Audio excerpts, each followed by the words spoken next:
نخستین دور مسابقات کرکت در قالب 20 نفره به ابتکار یکی از رادیوهای خصوصی در کشور به میزبانی ننگرهار آغاز شد. این مسابقات به همکاری کرکت بورد افغانستان در میان کرکت بازان 8 ولایت برگزار شده است. در نخستین بازی این پیکارها بازیکنان کابل حریف میزبان خود ننگرهار را شکست دادند. مسئولان برگزاری گفتند که این رقابت‌ها را به منظور گسترش این رشته و تشویق جوانان به ورزش راه اندازی کردند.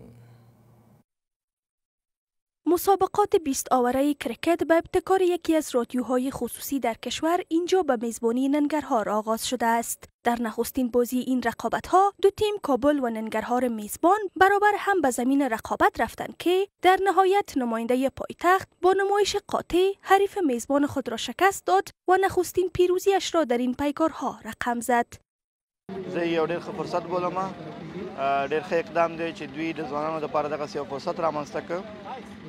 د دوی د معلوماتو په اساس باندې په هر زون کې به دغه سیالۍ ترسره کیږي. یوه لوبډله به دغه زون کوربنه لوبډله بله لوبډله به د بل ولایت نه ورځي. نو په ټوله کې د لوبغاړو لپاره ښه فرصت دی چې دوی مسلکي کرکټو کې ځکه دا د هارډ بال سیالۍ دي. په دې وروستیو کې موږ او تاسو شاهدان یو چې کرکټ دغه د فرانچایز کرکټ فوق العاده ډېر لوی تاثیر په نړیوال کرکټ باندې درلودلی دی. په دې اساس باندې ویلی شو چې د خصوصي سکتورونو لخوا د کرکټ سیالیو ترسره کول، تنظیمول او یا هم همکاري د دې سبب کیږي چې د کرکټ لوبه په نړۍ کې نور هم رشد وکړي او وده وکړي. خوشبختانه موږ هم په همدغه اساس وغوښتل تر څو د خپل رسنۍ له لارې ځوانانو ته په دې برخه کې د پرمختګ، د یووالي، اتفاق او اتحاد زمینه برابره.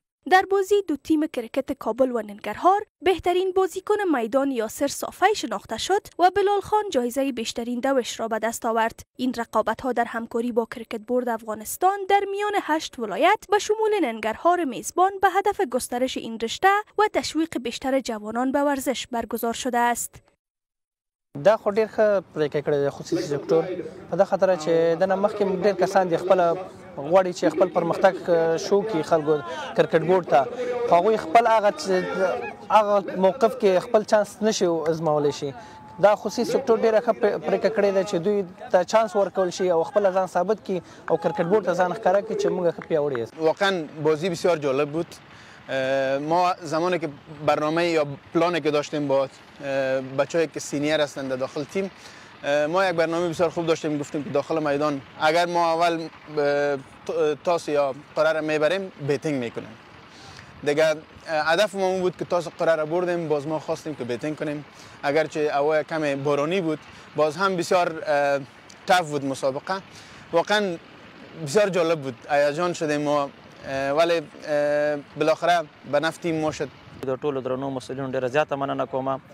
واقعا کله چې ما دا ستاسو مکمل راپور د ټورنمنټ په اړه ولیدلو ډېر زیات خوشحاله شوم.